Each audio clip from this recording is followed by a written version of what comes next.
A very good morning and welcome to a brand new episode of Melt. I'm Ritvika Gupta, and given the current situation, we are working from home, we are shooting from home. Hope everyone's well. On the show today, we'll be taking a look at the 2020 Edelman Trust Report. It's a special report on COVID-19. We'll also be speaking to Richard Edelman. He's the CEO and president of Edelman. And finally, we'll be introducing a new segment called Creative Picks, where we shall show you some of our favorite communication pieces from all over the world. It's indeed a packed edition, but the show isn't complete without the editor of Melt, Anant Rangaswamy. So let's get Anant into the conversation. Hi Anant, who would have thought we would be shooting like this? So tell us about your conversation with Richard Edelman and why is it important for us to speak to him today? Ritika, whenever there's a crisis of any kind, whether it's an economic event or a natural calamity like coronavirus is, Edelman quickly does a study on how that event impacts stakeholders in the comms business, and they do what they call a brand trust monitor. And they've done a trust monitor of coronavirus and the impact. And Richard blogged about it a few days ago, so I spoke to Rakesh Thakral of Edelman India, asked him to get in touch with Richard, and Richard agreed to speak to us at short notice. Originally this interview was done on video, but the video was very, very patchy, so unfortunately our viewers will have to just listen to Richard, not see him. But it's the content that's important, not the form, so here goes. Alright, before we proceed further, let's take a look at the 2020 Edelman Special Report on Trust and COVID-19. It talks about the role business must play as a source of reliable and timely information. Here are the key findings. The Edelman Trust Barometer Special Report on COVID-19 is a study conducted across 10 markets with 10,000 respondents in total. According to the report, 7 in 10 respondents follow coronavirus news in the media at least once a day, with 33% saying that they check several times a day.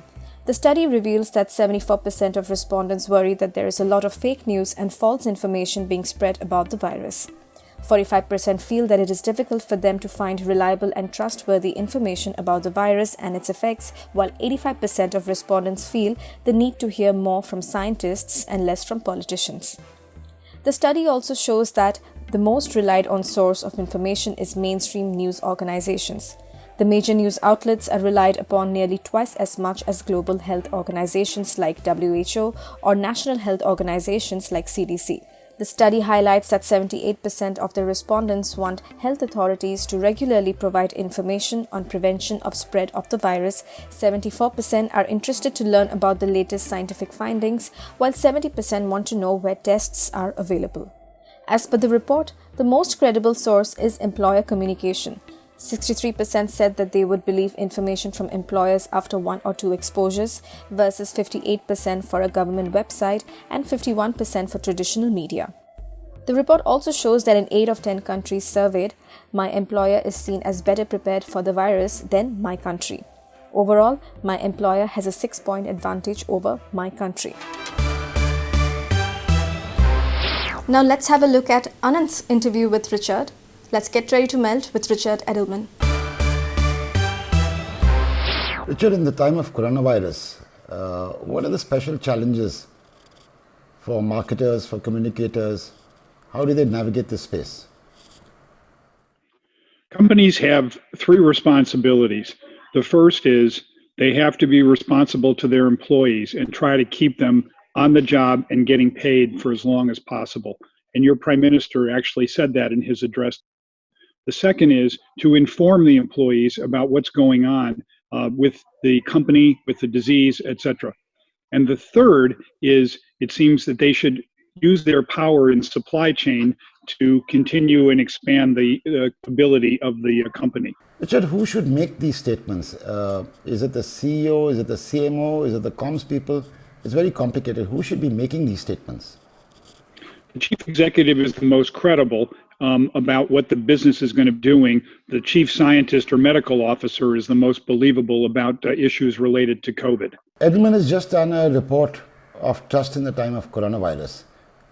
You wrote a blog about it as well. Can you just take our viewers through the highlights of this report? The amazing finding was that the most credible source of information is actually my employer. um, 15 points higher than media and 10 points higher than government. So it's the fact that my employer is close to me that I actually believe it more.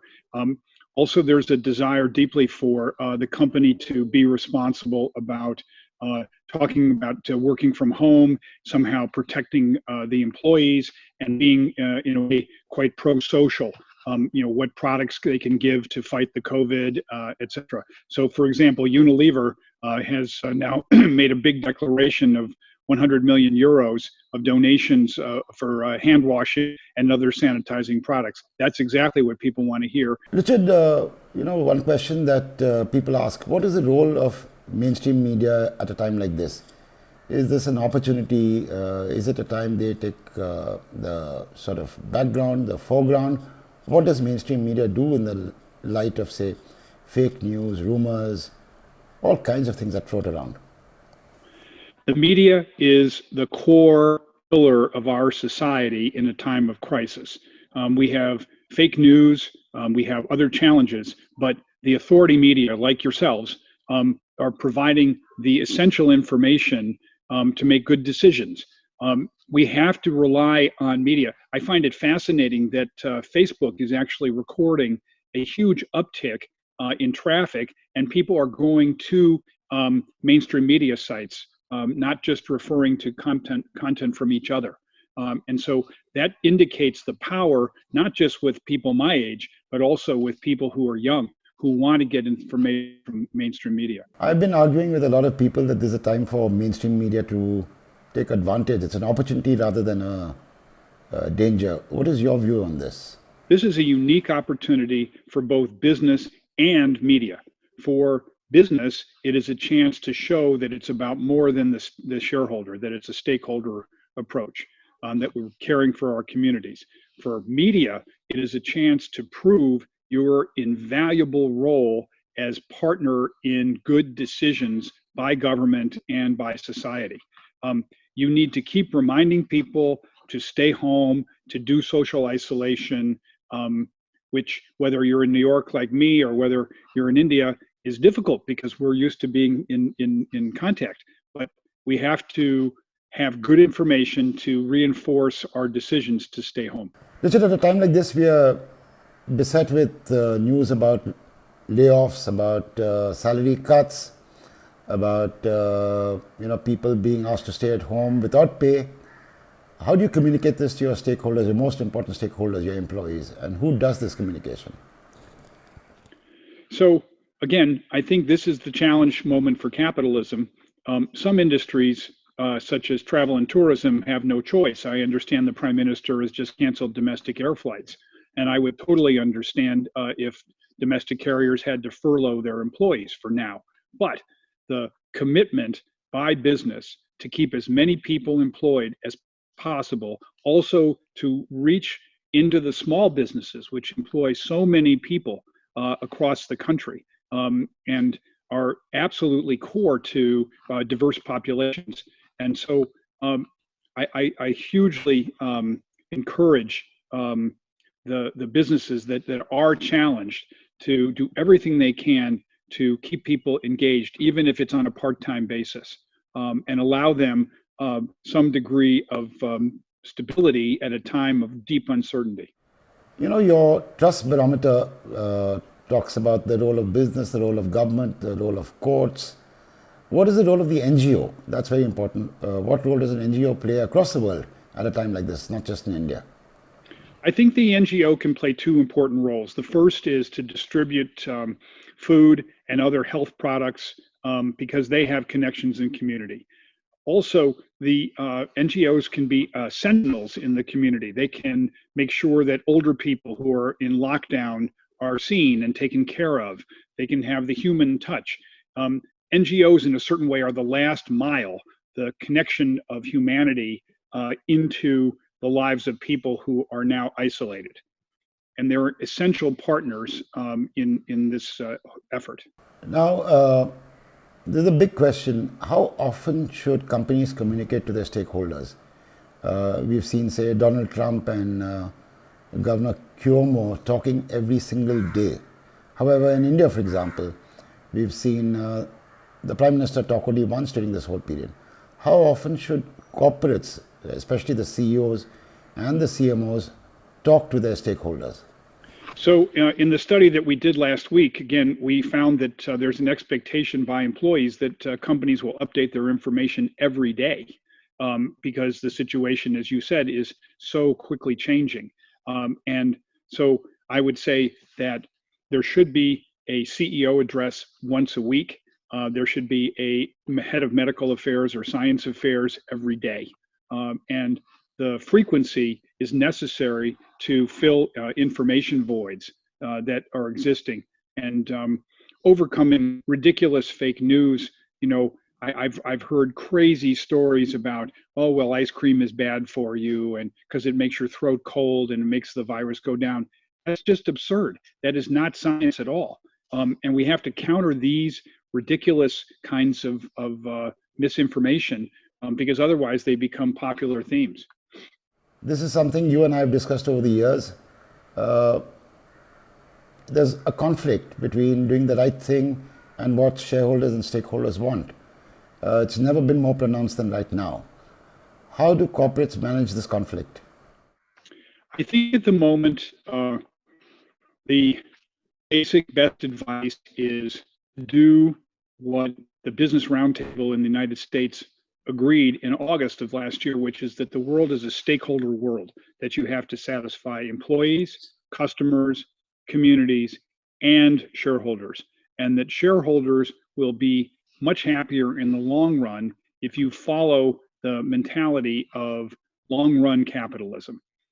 There's nobody who's going to benefit from a draconian cut in staff right now and retrenching for a 3-month or 4-month period. Hopefully that's all that we're in. We want to have a V-shaped recovery, not a one that accepts a L-shaped recovery, which is, you know, dragging ourselves out of this. Richard, we met in India a little over a year ago. You know India well. So what is your prognosis, especially for India? What should Indian companies do? Is it an opportunity? Is it a danger? What should be happening here? You know, you and I talked last time we were there about brand India and the necessity of having a stronger reputation in the world. This is the moment for your great companies, Mahindra, Tata, and others, to stand up and say, we are, in some way, Godrej. You know, we are family started businesses. We are companies that have values more than just short-term profits. And I think there's a unique form of Indian capitalism that can come across, which is to make the family connection a positive and not a negative, to make it about the broader family of our employees and of our broader community. Because ultimately, it's going to be the confidence of business that's going to bring India back. It's going to be the government doing the refereeing in a certain way, the making sure that all people are healthy. But it's to be the dynamism of business that's going to bring us back. Thank you, Richard, for talking to us, and thank you for agreeing to do it at such short notice. Thank you. Thank you so much for having me. Now, while on the topic of COVID, there are some brands which are getting it right. Some brands which are creatively communicating to educate and inform consumers about coronavirus. Here are some of the communication pieces which we loved.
And those were the ads by some of the biggest global automakers. With just a little creativity, the ads encourage people to stay at home and help flatten the curve.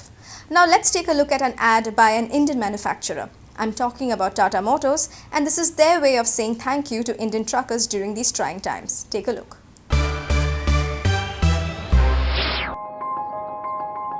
जब देश के पहियों को हो चलाना, तो जिम्मेदारी से हाथ कैसे धोना? जब रास्तों को ही घर बनाया, तो वर्क फ्रॉम होम कैसे करना? जब पूरे देश को हो राशन पहुंचाना, तो डर का मास्क क्यों है पहनना? और जहां इंसानों में अब है 3 फीट का फासला, इन्हें हर लंबी दूरी है आसानी से तय करना। दुनिया भर में चल रही इस महामारी में जो डटे हैं बिना डरे, टाटा मोटर्स अब सबके साथ उन निडर ट्रक ड्राइवर्स के स्वास्थ्य और सुरक्षा की कामना करते हैं।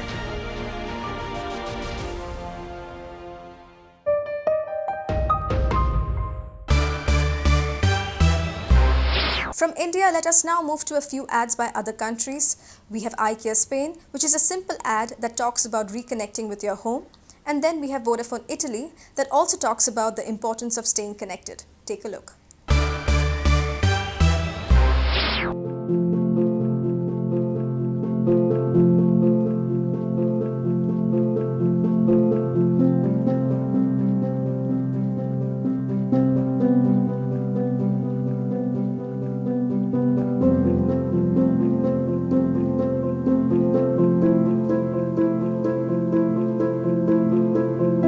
Yo soy tu hogar y voy a estar para ti, aguantando todo lo que venga.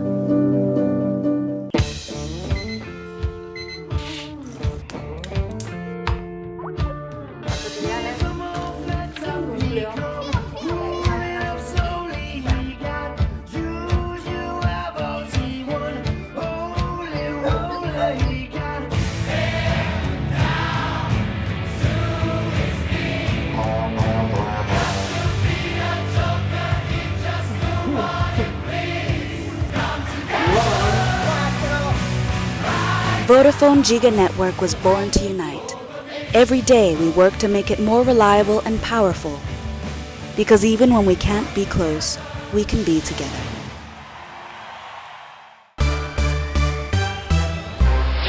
And before we wrap up today, we found a few ads that could put a smile on your face. So here's presenting our new segment Creative Picks, where we will show you ads and marketing activations which we liked in the week gone by. Take a look.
And that was a really powerful ad by Volvo Trucks to promote the strength of its latest truck range. Felt like a scene straight out of an action film. Now let's take a look at the latest ad by Asian Paints. This one's to promote their waterproofing products. I think this is quite quirky and fun to watch. Take a look. क्या कर रहा है Chunilal? Chemical waterproofing. और तू? मैं तो Asian paints dam proof waterproofing कर रहा हूँ बस। क्या कर रहा है चुनीलाल? मैं क्या नहीं है? अगर इस बार भी बारिश में छत से पानी टपका ना तो देख लेना। Chemical waterproofing. वाह। और तू? चैन की बंशी बजा रहा हूँ। तो कर क्या रहा है चुन्नीलाल? देखो, अगर इस बार भी लीकेज बंद नहीं हुआ ना तो छत पे सो जाना। केमिकल वाटरप्रूफिंग कर रहा हूँ बे। वाह। तू क्या कर रहा है? मैं तो खाना पचा रहा हूँ। ये देख। बार बार केमिकल वाटरप्रूफिंग नहीं, एक बार एशियन पेंट्स डैम्प प्रूफ कराओ, वारंटी वाला waterproofing. And finally, we have an ad by Apple. This one's called How to Correctly Use a Computer. It is innovative and is filmed like a vintage-style instructional video. I think it's cheeky and takes a jab at all the ways we have been using a computer. Check it out. Welcome to How to Correctly Use a Computer. A beginner's guide to proper computing. Start by taking a seat at your desk. Sit up straight. Focus on only one task at a time. And always keep your workstation clean and tidy. Treat your computer with respect. It is not a toy.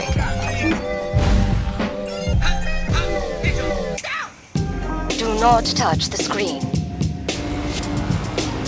To send an electronic document, you'll need to print, sign, scan, attach, then send.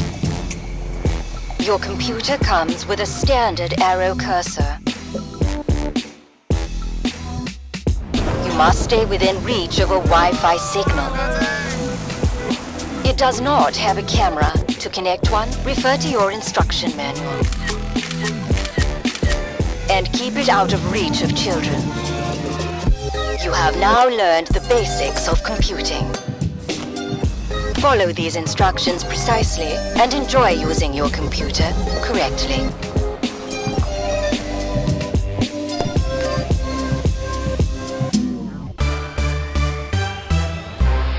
And that's a wrap on this episode of Melt. You can also follow us on social media. Our handle is Ready to Melt.